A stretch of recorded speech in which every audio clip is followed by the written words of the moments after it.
ਸਤਿ ਸ਼੍ਰੀ ਅਕਾਲ ਜੀ। ਤੁਸੀਂ ਪ੍ਰਾਈਮ ਮਿਨਿਸਟਰ ਟੈਲੀਵਿਜ਼ਨ ਦੇਖ ਰਹੇ ਹੋ। ਦੋਸਤੋ, ਮੈਂ ਹਾਂ ਸਵਰਨ ਸਿੰਘ ਟਹਿਣਾ ਤੇ ਹਰ ਰੋਜ਼ ਦੀ ਤਰ੍ਹਾਂ ਹੀ ਪ੍ਰੋਗਰਾਮ ਖਬਰ ਦੀ ਖਬਰ ਲੈ ਕੇ ਹਾਜ਼ਰ ਹਾਂ।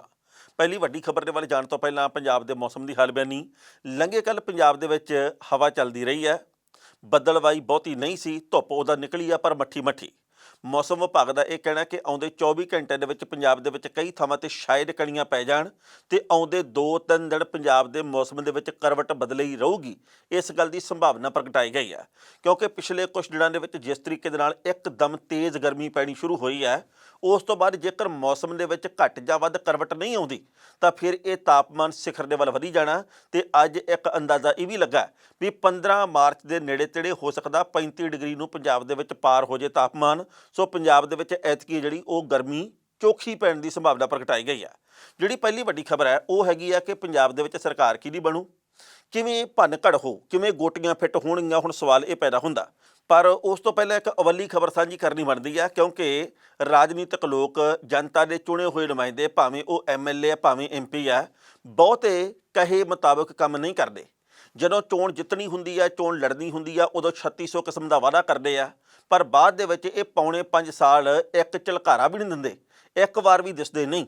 ਤੇ ਇਹੋ ਜੀ ਉਦਾਹਰਨ ਆਈ ਹੈ ਰੋਬਰਟਗੰਜ ਸੀਟ ਹੈਗੀ ਹੈ ਵਿਧਾਨ ਸਭਾ ਹਲਕਾ ਰੋਬਰਟਗੰਜ UP ਦੇ ਵਿੱਚ। ਇੱਥੇ UP ਦੇ ਵਿੱਚ 7 ਮਾਰਚ ਨੂੰ ਆਖਰੀ ਪੜਾਅ ਦੀਆਂ ਵੋਟਾਂ ਪੈਣੀਆਂ। 5 ਸੂਬਿਆਂ ਦੇ ਵਿੱਚ ਨਤੀਜੇ 10 ਮਾਰਚ ਨੂੰ ਆਉਣੇ ਆਪਾਂ ਜਾਣਦੇ ਹਾਂ। ਭੁਪੇਸ਼ ਚੌਬੇ ਜਿਹੜੇ ਕਿ ਰੋਬਰਟਗੰਜ ਤੋਂ BJP ਦੇ ਸਿਟਿੰਗ MLA ਵਰਤਮਾਨ ਵਿਧਾਇਕ ਹੈ, ਇਹਨਾਂ ਨੂੰ BJP ਨੇ ਦੁਬਾਰਾ ਫਿਰ ਟਿਕਟ ਦਿੱਤੀ ਹੈ। ਪਰ ਅੱਜ ਜਦੋਂ ਇਹ ਰੈਲੀ ਨੂੰ ਸੰਬੋਧਨ ਕਰਨ ਗਏ ਜਾਂ ਕਹਿ ਦਈਏ ਇਕੱਠ ਨੂੰ ਸੰਬੋਧਨ ਕਰਨ ਗਏ, ਉਸ ਵੇਲੇ ਇਹਨਾਂ ਨੂੰ ਇਸ ਗੱਲ ਦਾ ਅਹਿਸਾਸ ਹੋਇਆ ਕਿ ਮੈਂ ਤਾਂ ਲੋਕਾਂ ਦੀਆਂ ਉਮੀਦਾਂ 'ਤੇ ਖਰਾ ਹੀ ਨਹੀਂ ਉਤਰਿਆ, ਮੈਂ ਤਾਂ ਰੋਬਰਟਗੰਜ ਖੇਤਰ ਦੇ ਲੋਕਾਂ ਨੂੰ ਕਦੇ ਦਿਸਿਆ ਹੀ ਨਹੀਂ, ਲੋਕ ਤਾਂ ਮੇਰੇ ਤੋਂ ਖਾਸੇ ਨਾਰਾਜ਼ ਤੇ ਨਿਰਾਸ਼ ਹੈਗੇ ਆ, ਸੋ ਮੈਨੂੰ ਵੋਟਾਂ ਕਿਵੇਂ ਪੈਣਗੀਆਂ। ਸੋ ਇਹਨਾਂ ਨੇ ਇੱਕ ਕਮਾਲ ਦਾ ਤਰੀਕਾ ਅਪਣਾਇਆ। ਜਿਹੜੀ ਕੁਰਸੀ ਦੇ ਉੱਤੇ ਸਾਹਮਣੇ ਬੈਠੇ ਸੀਗੇ, ਉਸ ਕੁਰਸੀ ਦੇ ਉੱਤੇ ਕੰਨ ਫੜ ਕੇ ਇਸ ਤਰੀਕੇ ਦੇ ਨਾਲ ਤੇ ਊਠਕ ਬੈਠਕ ਦਾ ਕੰਮ ਸ਼ੁਰੂ ਕਰਤਾ।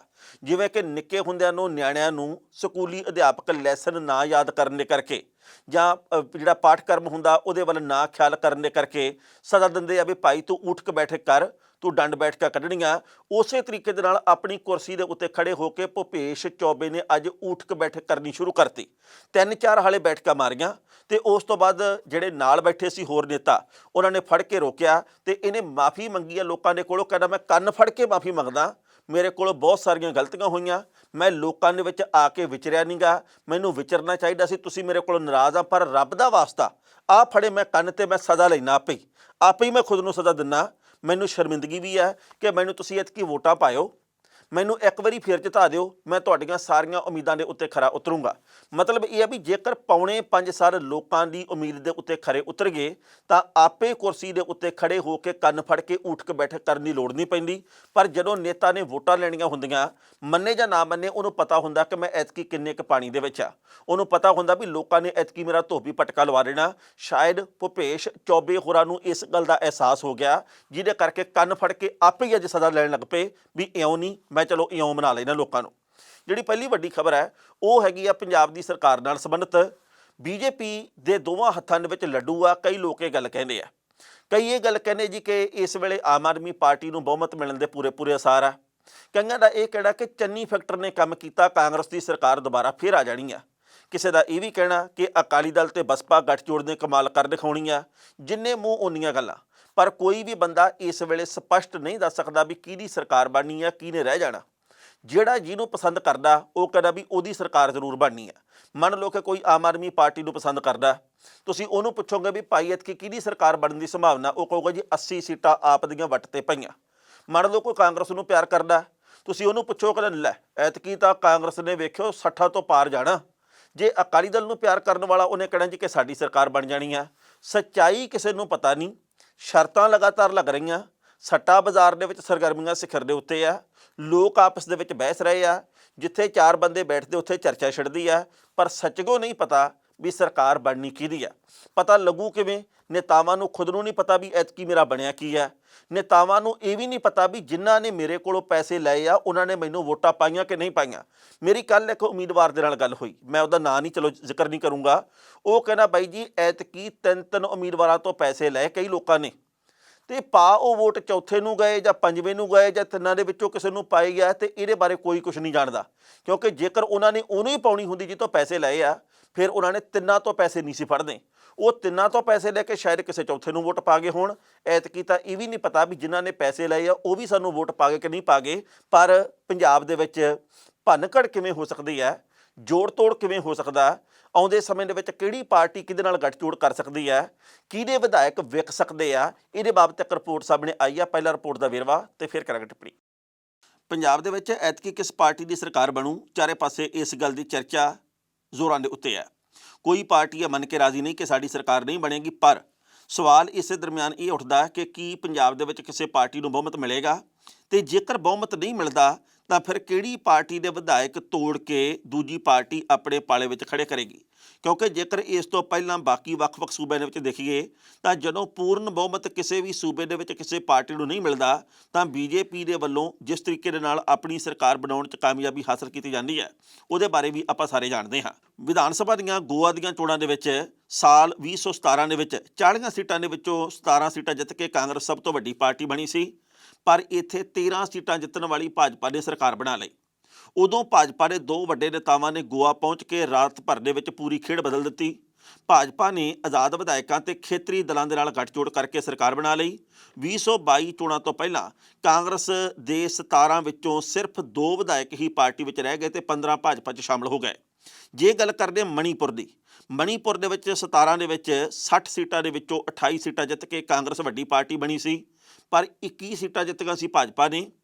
ਭਾਜਪਾ ਨੇ ਨੈਸ਼ਨਲ ਪੀਪਲਜ਼ ਪਾਰਟੀ ਦੀਆਂ 4 ਸੀਟਾਂ ਦੇ ਵਿਧਾਇਕ, ਇਸ ਤੋਂ ਇਲਾਵਾ ਇੱਕ ਹੋਰ ਪਾਰਟੀ ਦੇ 4 ਵਿਧਾਇਕ ਤੇ 2 ਆਜ਼ਾਦ ਵਿਧਾਇਕਾਂ ਦੀ ਮਦਦ ਦੇ ਨਾਲ ਸਰਕਾਰ ਬਣਾ ਲਈ। ਤੇ ਜੇਕਰ ਅਸੀਂ ਗੱਲ ਮਣੀਪੁਰ ਦੀ ਕਰਦੇ ਹਾਂ ਤਾਂ 2017 ਦੇ ਵਿੱਚ ਇੱਥੋਂ ਦੀਆਂ 60 ਦੇ ਵਿੱਚੋਂ 28 ਸੀਟਾਂ ਦੇ ਉੱਤੇ ਕਾਂਗਰਸ ਜਿੱਤ ਕੇ ਵੱਡੀ ਪਾਰਟੀ ਬਣੀ ਸੀ, ਪਰ 21 ਸੀਟਾਂ ਜਿੱਤਣ ਵਾਲੀ ਭਾਜਪਾ ਨੇ ਇੱਥੇ ਸਰਕਾਰ ਬਣਾ ਲਈ ਸੀ। ਹੁਣ ਇੱਥੇ ਵੀ ਦੱਸਣਾ ਬਣਦਾ ਹੈ ਕਿ ਦੁੱਧ ਦਾ ਸਾੜਿਆ ਲੱਸੀ ਵੀ ਫੂਕਾ ਮਾਰ ਮਾਰ ਕੇ ਪੀਂਦਾ, ਇਹ ਮੁਹਾਵਰਾ ਕਾਂਗਰਸ ਦੇ ਉੱਤੇ ਆਮ ਆਦਮੀ ਪਾਰਟੀ ਤੇ ਫਿੱਟ ਬੈਠ ਰਿਹਾ। ਐਤਕੀ ਗੋਆ ਦੇ ਵਿੱਚ 22 ਜਨਵਰੀ ਨੂੰ ਕਾਂਗਰਸ ਨੇ ਸਾਰੇ ਉਮੀਦਵਾਰਾਂ ਨੂੰ ਮੰਦਰ, ਮਸਜਿਦ ਤੇ ਚਰਚ ਦੇ ਵਿੱਚ ਲਿਆਂਦਾ ਤੇ ਉੱਥੇ ਭਗਵਾਨ ਅੱਲਾ ਯਿਸੂ ਮਸੀਹ ਦੇ ਸਾਹਮਣੇ ਸਹੁੰ ਦਵਾਈ ਕਿ ਚੋਣ ਜਿੱਤਣ ਤੋਂ ਬਾਅਦ ਅਸੀਂ ਪਾਰਟੀ ਨਹੀਂ ਛੱਡਾਂਗੇ। ਗੋਆ ਦੇ ਵਿੱਚ ਪਾਰਟੀ ਦੇ ਸੀਨੀਅਰ ਅਬਜ਼ਰਵਰ ਪੀ ਚਿਦੰਬਰਮ ਦੇ ਸਾਹਮਣੇ ਵਿਧਾਇਕਾਂ ਨੇ ਸਹੁੰ ਚੁੱਕੀ ਕਿ ਅਸੀਂ ਕਿਸੇ ਵੀ ਹਾਲ ਦੇ ਵਿੱਚ ਕਾਂਗਰਸ ਨਹੀਂ ਛੱਡਾਂਗੇ। ਇਸੇ ਤਰੀਕੇ ਦੇ ਨਾਲ ਗੋਆ ਦੇ ਵਿੱਚ ਅਰਵਿੰਦ ਕੇਜਰੀਵਾਲ ਦੀ ਆਮ ਆਦਮੀ ਪਾਰਟੀ ਕਾਂਗਰਸ ਤੋਂ ਵੀ ਵੱਧ ਅਲਰਟ ਹੈ।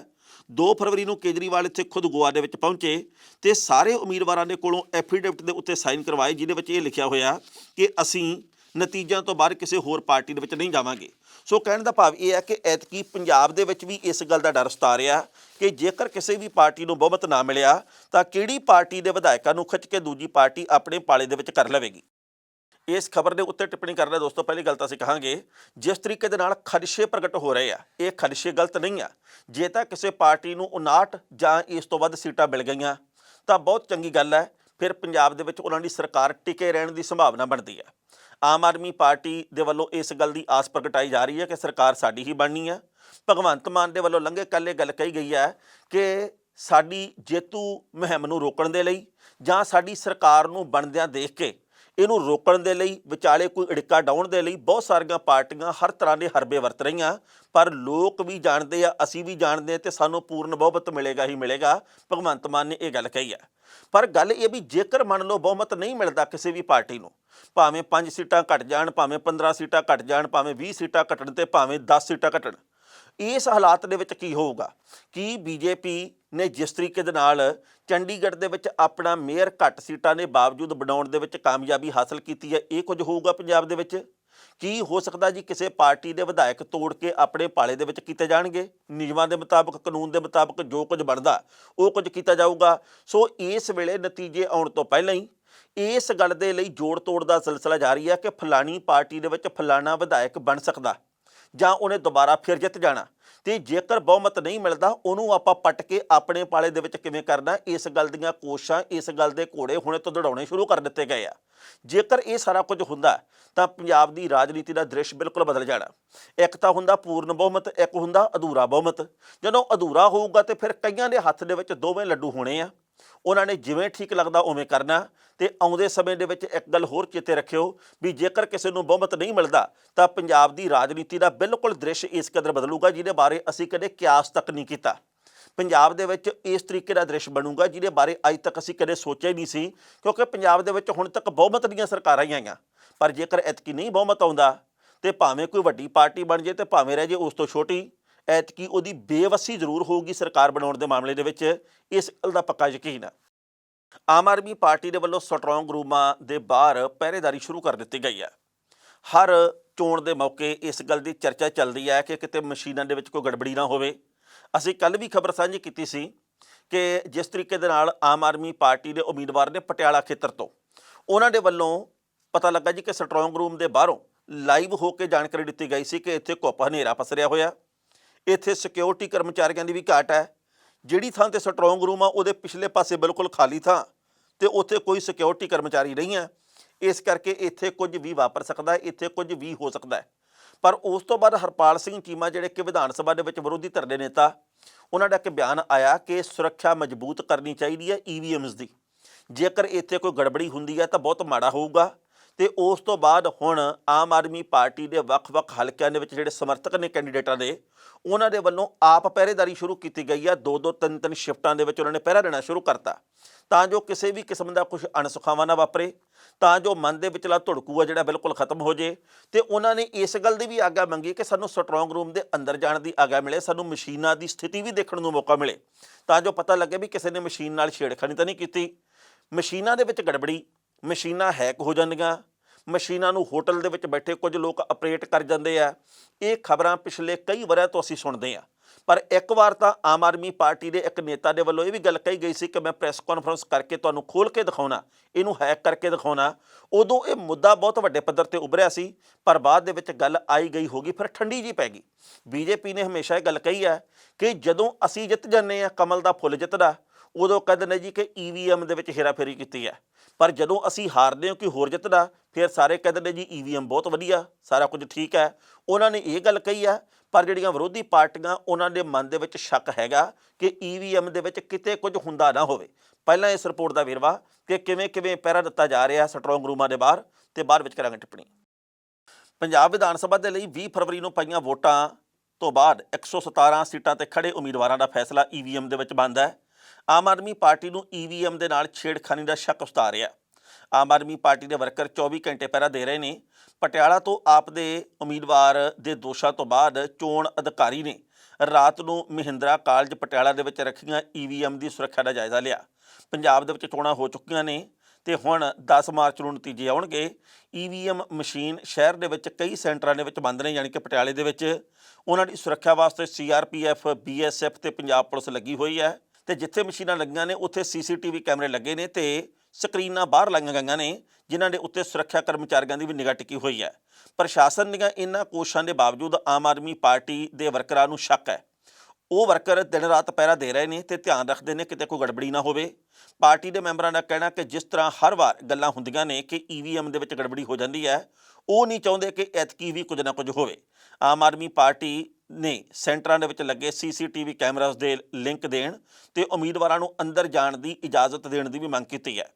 ਆਮ ਆਦਮੀ ਪਾਰਟੀ ਨੇ EVM ਦੀ ਸੁਰੱਖਿਆ ਨੂੰ ਲੈ ਕੇ ਟੀਮਾਂ ਬਣਾ ਕੇ ਹਰ ਸੈਂਟਰ ਦੇ ਉੱਤੇ ਦਿਨ ਰਾਤ ਦੀ ਚੌਕਸੀ ਸ਼ੁਰੂ ਕੀਤੀ ਹੈ। ਰਾਤ ਦੇ ਲਈ ਵੱਖਰੀਆਂ ਟੀਮਾਂ ਨੇ, ਦਿਨ ਦੇ ਲਈ ਵੱਖਰੀਆਂ, ਤਾਂ ਜੋ ਕਿਸੇ ਕਿਸਮ ਦੀ ਕੋਈ ਛੇੜਖਾਨੀ ਨਾ ਹੋਵੇ। ਪੰਜਾਬ ਦੇ ਵਿੱਚ ਹਰ ਵਾਰ ਹੀ ਇਸ ਤਰੀਕੇ ਦੀ ਚਰਚਾ ਛਿੜਦੀ ਹੈ। ਇਸ ਖਬਰ ਦੇ ਉੱਤੇ ਟਿੱਪਣੀ ਕਰਦੇ ਦੋਸਤੋ, ਪਹਿਲੀ ਗੱਲ ਤਾਂ ਅਸੀਂ ਕਹਾਂਗੇ, ਇੱਕ ਵੇਲਾ ਸੀ ਜਦੋਂ ਬੈਲਟ ਪੇਪਰ ਦੇ ਰਾਹੀਂ ਚੋਣਾਂ ਹੁੰਦੀਆਂ ਸੀ, ਪਰ ਬੈਲਟ ਪੇਪਰ ਤੋਂ ਬਾਅਦ EVM ਤੇ ਇਸ ਕਰਕੇ ਆਏ, ਕਹਿੰਦੇ ਵੀ ਘੰਟਿਆਂ ਦਾ ਕੰਮ ਮਿੰਟਾਂ 'ਚ ਨਿਬੜ ਜਾਂਦਾ। ਪਰ ਹੁਣ ਹੈਰਾਨੀ ਹੁੰਦੀ ਆ ਕਿ EVM ਦੇ ਰਾਹੀਂ ਵੋਟਾਂ ਪੈਣੀਆਂ ਤੇ ਪਰ ਨਤੀਜਾ ਆਉਂਦਾ ਮਹੀਨੇ ਬਾਅਦ, 20 ਮਹੀਨੇ ਬਾਅਦ, ਸਵਾ ਮਹੀਨੇ ਬਾਅਦ। ਇਹ ਗੱਲ ਕਹੀ ਜਾਂਦੀ ਹੈ ਜੀ ਕਿ ਬਾਕੀ ਸੂਬਿਆਂ ਦੇ ਵਿੱਚ ਵੀ ਪੜਾਅਵਾਰ ਵੋਟਾਂ ਪੈ ਰਹੀਆਂ, ਨਤੀਜੇ ਇਕੱਠੇ ਆਉਣਗੇ। ਐਤਕੀ 20 ਤਰੀਕ ਨੂੰ ਵੋਟਾਂ ਪਈਆਂ ਤੇ 20 ਦਿਨਾਂ ਬਾਅਦ ਆ ਜਿਹੜੇ ਉਹ ਨਤੀਜੇ ਆਉਣਗੇ, ਯਾਨੀ ਕਿ 20 ਨੂੰ ਵੋਟਾਂ ਪਈਆਂ, 10 ਮਾਰਚ ਨੂੰ ਨਤੀਜੇ ਆਉਣੇ ਆ, 20 ਦਿਨ ਦਾ ਵਿਚਾਲੇ ਗੈਪ ਆ। ਸੋ ਹੈਰਾਨੀ ਹੁੰਦੀ ਹੈ ਇਸ ਗੱਲ ਦੇ ਉੱਤੇ ਕਿ ਇਹ ਸਾਰਾ ਕੁਝ ਕਿਉਂ ਚੱਲ ਰਿਹਾ। ਜੇਕਰ ਅਮਰੀਕਾ ਤੇ ਹੋਰ ਵੱਖ-ਵੱਖ ਵਿਕਸਿਤ ਦੇਸ਼ਾਂ ਦੇ ਵਿੱਚ ਬੈਲਟ ਪੇਪਰ ਦੇ ਰਾਹੀਂ ਵੋਟਾਂ ਪੈਣੀਆਂ ਤਾਂ ਫਿਰ ਪੰਜਾਬ ਦੇ ਵਿੱਚ ਜਾਂ ਭਾਰਤ ਦੇ ਵਿੱਚ ਸਮੁੱਚੇ ਦੇ ਵਿੱਚ ਕਿਉਂ ਇਹ ਕੁਝ ਨਹੀਂ ਹੁੰਦਾ। ਇਸ ਗੱਲ ਦੇ ਉੱਤੇ ਚਰਚਾ ਚੱਲਦੀ ਹੈ, ਪਰ ਜਦੋਂ ਚੋਣਾਂ ਨਿਕਲ ਜਾਂਦੀਆਂ ਉਦੋਂ ਚਰਚਾ ਠੱਪ ਹੋ ਜਾਂਦੀ ਹੈ। ਬਿਲਕੁਲ ਇਸ ਚਰਚਾ ਦੇ ਚੱਕੇ ਜਾਮ ਹੋ ਜਾਂਦੇ ਆ। ਪਰ EVM ਦੇ ਉੱਤੇ ਪਹਿਰਾ ਦੇਣਾ ਸਾਰੇ ਆਪਣੀ ਜ਼ਿੰਮੇਵਾਰੀ ਸਮਝ ਰਹੇ ਆ ਤੇ ਅਸੀਂ ਉਹਨਾਂ ਦੀ ਭਾਵਨਾ ਦਾ ਸਤਿਕਾਰ ਕਰਦੇ ਹਾਂ। ਮਨ ਦੇ ਵਿੱਚ ਜੇਕਰ ਸ਼ੱਕ ਹੋਵੇ ਤਾਂ ਇਸ ਤਰੀਕੇ ਦੇ ਨਾਲ ਪਹਿਰਾ ਦੇਣਾ ਵੀ ਚਾਹੀਦਾ, ਕਿਤੇ ਕੁਝ ਅਣਸੁਖਾਵਾਂ ਨਾ ਵਾਪਰੇ। ਪਰ ਚੋਣ ਕਮਿਸ਼ਨ ਦੇ ਵੱਲੋਂ ਇਹ ਗੱਲ ਕਹੀ ਜਾ ਰਹੀ ਹੈ ਕਿ ਇਹ ਸਿਰਫ ਮਨ ਦਾ ਵਹਿਮ ਹੈ ਜਾਂ ਮਨ ਦਾ ਡਰ ਹੈ, ਇੱਦਾਂ ਦੀ ਗੱਲ ਕੋਈ ਨਹੀਂ। ਸੋ ਸਮਾਂ ਬਿਆਨ ਕਰੂਗਾ ਇਹਦੇ ਵਿੱਚੋਂ ਨਿਕਲ ਕੇ ਨਵਾਂ ਕੀ ਆਉਂਦਾ।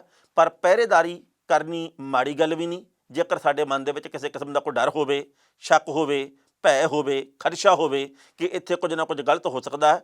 ਸੋ ਇੱਕ ਵੇਲਾ ਸੀ ਜਦੋਂ ਗੜਬੜੀਆਂ ਬਹੁਤ ਜ਼ਿਆਦਾ ਹੁੰਦੀਆਂ ਸੀ। EVM ਤੋਂ ਬਾਅਦ ਗੜਬੜੀਆਂ ਘਟੀਆਂ, ਇਹ ਵੀ ਗੱਲ ਖਬਰ ਸਾਹਮਣੇ ਆਉਂਦੀ ਹੈ, ਪਰ ਇਹ ਅੰਦਰ ਖਾਤੇ ਵੱਧ ਗਈਆਂ, ਕਦੇ ਕਦੇ ਇਹ ਵੀ ਖਬਰਾਂ ਜ਼ੋਰ ਫੜ ਜਾਂਦੀਆਂ। ਸੋ ਸਮਾਂ ਦੱਸੂਗਾ ਕਿ ਇਸ ਪਹਿਰੇਦਾਰੀ ਤੋਂ ਬਾਅਦ ਆਮ ਆਦਮੀ ਪਾਰਟੀ ਕਿੱਥੇ ਜੇ ਖੜੀ ਆ। ਸਮਾਂ ਦੱਸੂਗਾ ਕਿ ਇਸ ਪਹਿਰੇਦਾਰੀ ਤੋਂ ਬਾਅਦ ਆਮ ਆਦਮੀ ਪਾਰਟੀ ਨੂੰ ਕਿੰਨੀਆਂ ਸੀਟਾਂ ਮਿਲਦੀਆਂ। ਵੋਟਿੰਗ ਮਸ਼ੀਨਾਂ ਦੇ ਵਿੱਚ ਸਾਰੇ ਉਮੀਦਵਾਰਾਂ ਦੀ 1300 ਤੇ 4 ਉਮੀਦਵਾਰਾਂ ਦੀ ਕਿਸਮਤ ਕੈਦ ਹੋ ਚੁੱਕੀ ਹੈ। 1304 ਦੇ ਵਿੱਚੋਂ 117 ਕਿਹੜੇ ਵਿਧਾਇਕ ਬਣਦੇ ਆ, ਇਹਦਾ ਪਤਾ 10 ਮਾਰਚ ਨੂੰ ਲੱਗ ਜਾਣਾ। ਲੰਘੇ ਕੱਲ੍ਹ ਕਾਂਗਰਸ ਦੇ ਆਗੂਆਂ ਦੇ ਵੱਲੋਂ ਚੰਡੀਗੜ੍ਹ ਦੇ ਵਿੱਚ ਇੱਕ ਮਹੱਤਵਪੂਰਨ ਮੀਟਿੰਗ ਕੀਤੀ ਗਈ ਹੈ ਮੰਥਨ ਕਰਨ ਦੇ ਲਈ, ਜਿਹਨੂੰ ਅਸੀਂ ਚਿੰਤਨ ਕਹਿੰਦੇ ਹਾਂ, ਜਿਹਨੂੰ ਅਸੀਂ ਕਹਿੰਦੇ ਕਿ ਐਨਾਲਿਸਿਸ ਕਰਨ ਦੇ ਲਈ ਕਿ ਅਸੀਂ ਕਿੱਥੇ ਜੇ ਖੜੇ ਹਾਂ। ਹਰ ਬੰਦਾ ਆਪਣਾ ਸਵੈ ਚਿੰਤਨ ਕਰੇ, ਇਹ ਸਮੇਂ ਦੀ ਲੋੜ ਹੈ। ਹਰ ਪਾਰਟੀ ਇਸ ਗੱਲ ਦਾ ਚਿੰਤਨ ਕਰੇ ਕਿ ਅਸੀਂ ਕਿੱਥੇ ਜੇ ਖੜੇ ਹਾਂ। ਜੇ ਪਿੱਛੇ ਆ ਤਾਂ ਕਿਹੜੀ ਗੱਲੋਂ ਪਿੱਛੇ, ਜੇਕਰ ਅੱਗੇ ਆ ਤਾਂ ਕਿਹੜੀ ਗੱਲੋਂ ਅੱਗੇ ਆ। ਦੁੱਖ ਇਸ ਗੱਲ ਦਾ ਕਿ ਜਦੋਂ ਕਿਸੇ ਪਾਰਟੀ ਦੀ ਝੋਲੀ 'ਚ ਹਾਰ ਪੈ ਜਾਂਦੀ ਹੈ, ਉਹ ਕਹਿੰਦੇ ਨੇ ਜੀ ਕਿ ਅਸੀਂ ਇਸ ਦਾ ਐਨਾਲਿਸਿਸ ਕਰਾਂਗੇ, ਤੇ ਗੱਲ ਖਤਮ ਹੋ ਜਾਂਦੀ ਹੈ। ਕੋਈ ਐਨਾਲਿਸਿਸ ਨਹੀਂ ਹੁੰਦਾ, ਕੋਈ ਪੜਚੋਲ ਨਹੀਂ ਹੁੰਦੀ, ਕੋਈ ਪੜਤਾਲ ਨਹੀਂ ਹੁੰਦੀ। ਬਾਅਦ ਦੇ ਵਿੱਚ ਗੱਲ ਆਈ ਗਈ, ਫਿਰ 5 ਸਾਲਾਂ ਤੇ ਗੱਲ ਪੈ ਗਈ। ਪਰ ਕਾਂਗਰਸ ਦੇ ਵੱਲੋਂ ਨਤੀਜੇ ਆਉਣ ਤੋਂ ਪਹਿਲਾਂ ਹੀ ਇਸ ਗੱਲ ਦੀ ਚਰਚਾ ਕੀਤੀ ਗਈ ਹੈ ਕੱਲ੍ਹ ਚੰਡੀਗੜ੍ਹ ਦੇ ਵਿੱਚ ਕਿ ਆਪਾਂ ਕਿੱਥੇ ਜੇ ਖੜੇ ਹਾਂ ਤੇ ਕਿਹੜੇ ਖੇਤਰ ਦੇ ਵਿੱਚੋਂ ਕਿੰਨੀਆਂ ਸੀਟਾਂ ਆ ਸਕਦੀਆਂ। ਪਤਾ ਲੱਗਾ ਕਿ ਮਾਲਵੇ ਦੇ ਵਿੱਚ ਜੋ ਆਮ ਆਦਮੀ ਪਾਰਟੀ ਦੀ ਝੰਡੀ ਰਹੀ ਹੈ, ਇਹਦੇ ਤੋਂ ਕਾਂਗਰਸ ਦੇ ਵਿੱਚ ਟੈਨਸ਼ਨ ਬੜੀ ਵੱਡੀ ਚੱਲ ਰਹੀ ਹੈ। ਉਹਨਾਂ ਨੂੰ ਇਸ ਗੱਲ ਦੀ ਤਸੱਲੀ ਹੈ ਕਿ ਮਾਝੇ ਦੇ ਵਿੱਚ ਜਾਂ ਦੁਆਬੇ ਦੇ ਵਿੱਚ ਸਾਡੀ ਗੱਲ ਫੇਰ ਬਣ ਜਾਣੀ ਹੈ, ਪਰ ਮਾਲਵਾ ਕਿਤੇ ਧੋਬੀ ਪਟਕਾ ਨਾ ਲਵਾ ਦੇਵੇ, ਇਸ ਗੱਲ ਦਾ ਡਰ ਵੀ ਕਾਂਗਰਸ ਦੇ ਅੰਦਰ ਹੈ। ਪਰ ਕੱਲ੍ਹ ਵਾਲੀ ਮੀਟਿੰਗ ਦੇ ਵਿੱਚ ਕਹਿੰਦੇ ਆ ਕਿ ਨਵਜੋਤ ਸਿੰਘ ਸਿੱਧੂ ਨਹੀਂ ਗਏ, ਉਹ ਬਿਜ਼ੀ ਸੀ ਜਾਂ ਜਾਣਾ ਹੀ ਨਹੀਂ ਸੀ ਚਾਹੁੰਦੇ। ਇਹਦੇ ਬਾਰੇ ਕੁਝ ਕਹਿ ਨਹੀਂ ਸਕਦੇ, ਪਰ ਪਹਿਲਾਂ ਇਸ ਰਿਪੋਰਟ ਦਾ ਵੇਰਵਾ ਤੇ ਫਿਰ ਕਰਾਂਗੇ ਟਿੱਪਣੀ। ਪੰਜਾਬ ਦੇ ਵਿੱਚ ਵੋਟਾਂ ਪੈਣ ਤੋਂ ਬਾਅਦ ਚੰਡੀਗੜ੍ਹ ਦੇ ਵਿੱਚ ਕਾਂਗਰਸ ਦੇ ਵੱਲੋਂ ਐਨਾਲਿਸਿਸ ਕੀਤਾ ਗਿਆ। ਇਹਦੇ ਵਿੱਚ ਮੁੱਖ ਮੰਤਰੀ ਚੰਨੀ ਸਮੇਤ ਕਈ ਹੋਰ ਮੰਤਰੀ ਨਜ਼ਰ ਆਏ, ਪਰ ਪਾਰਟੀ ਪ੍ਰਧਾਨ ਨਵਜੋਤ ਸਿੰਘ ਸਿੱਧੂ ਗੈਰ ਹਾਜ਼ਰ ਰਹੇ। ਇੱਥੇ ਕਾਂਗਰਸ ਨੂੰ ਦੁਆਬੇ ਤੇ ਮਾਝੇ ਦੇ ਵਿੱਚੋਂ ਸਰਕਾਰ ਵਾਪਸੀ ਦੀ ਉਮੀਦ ਲੱਗ ਰਹੀ ਹੈ। ਹਾਲਾਂਕਿ ਮਾਲਵੇ ਦੇ ਵਿੱਚ ਵਧੀ ਵੋਟ ਪਰਸੈਂਟੇਜ ਦੇ ਨਾਲ ਟੈਨਸ਼ਨ ਵੀ ਬਰਕਰਾਰ ਹੈ। ਹੁਣ ਸਭ ਦੀਆਂ ਨਜ਼ਰਾਂ 10 ਮਾਰਚ ਦੀ ਗਿਣਤੀ ਦੇ ਉੱਤੇ ਟਿਕੀਆਂ ਹੋਈਆਂ ਨੇ। ਇਸ ਮੀਟਿੰਗ ਦੇ ਵਿੱਚ ਪੰਜਾਬ ਕਾਂਗਰਸ ਦੇ ਇੰਚਾਰਜ ਹਰੀਸ਼ ਚੌਧਰੀ, ਮੁੱਖ ਮੰਤਰੀ ਚਰਨਜੀਤ ਸਿੰਘ ਚੰਨੀ, ਉਪ ਮੁੱਖ ਮੰਤਰੀ ਸੁਖਜਿੰਦਰ ਸਿੰਘ ਰੰਧਾਵਾ, ਪ੍ਰਗਟ ਸਿੰਘ, ਤ੍ਰਿਪਤ ਰਜਿੰਦਰ ਸਿੰਘ ਬਾਜਵਾ ਤੇ ਭਾਰਤ ਭੂਸ਼ਣ ਆਸ਼ੂ ਸਮੇਤ ਕੁਝ ਹੋਰ ਵੱਡੇ ਨੇਤਾ ਨਜ਼ਰ ਆਏ। ਸੂਤਰਾਂ ਦੀ ਮੰਨੀਏ ਤਾਂ ਕਾਂਗਰਸ ਇਸ ਗੱਲ ਦੀ ਪੜਚੋਲ ਕਰ ਰਹੀ ਹੈ ਕਿ ਦੁਆਬੇ ਵਿੱਚ ਕਾਂਗਰਸ ਚੰਗਾ ਪ੍ਰਦਰਸ਼ਨ ਕਰ ਸਕਦੀ ਹੈ। ਇੱਥੇ 23 ਸੀਟਾਂ ਨੇ, ਜਿਹਦੇ ਵਿੱਚੋਂ ਪਿਛਲੀ ਵਾਰ 15 ਸੀਟਾਂ ਜਿੱਤੀਆਂ ਸਨ। ਇਸ ਵਾਰ ਕਾਂਗਰਸ ਨੂੰ ਇੱਥੋਂ 18 ਤੋਂ 20 ਸੀਟਾਂ ਦੀ ਆਸ ਹੈ। ਮਾਝੇ ਦੇ ਵਿੱਚ ਪਿਛਲੀ ਵਾਰ ਕਾਂਗਰਸ ਨੂੰ 25 ਦੇ ਵਿੱਚੋਂ 22 ਸੀਟਾਂ ਮਿਲੀਆਂ ਸਨ।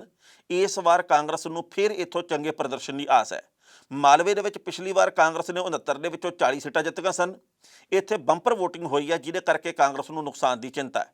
ਹਾਲਾਂਕਿ ਇਹ ਵੀ ਅੰਦਾਜ਼ਾ ਕਿ ਭਾਵੇਂ ਉਹ ਪਿਛਲੀ ਵਾਰ ਦੀ ਤਰ੍ਹਾਂ 40 ਸੀਟਾਂ ਨਾ ਜਿੱਤਣ, ਪਰ ਕੁਝ ਸੀਟਾਂ ਤਾਂ ਝੋਲੀ ਦੇ ਵਿੱਚ ਪੈਣਗੀਆਂ ਹੀ।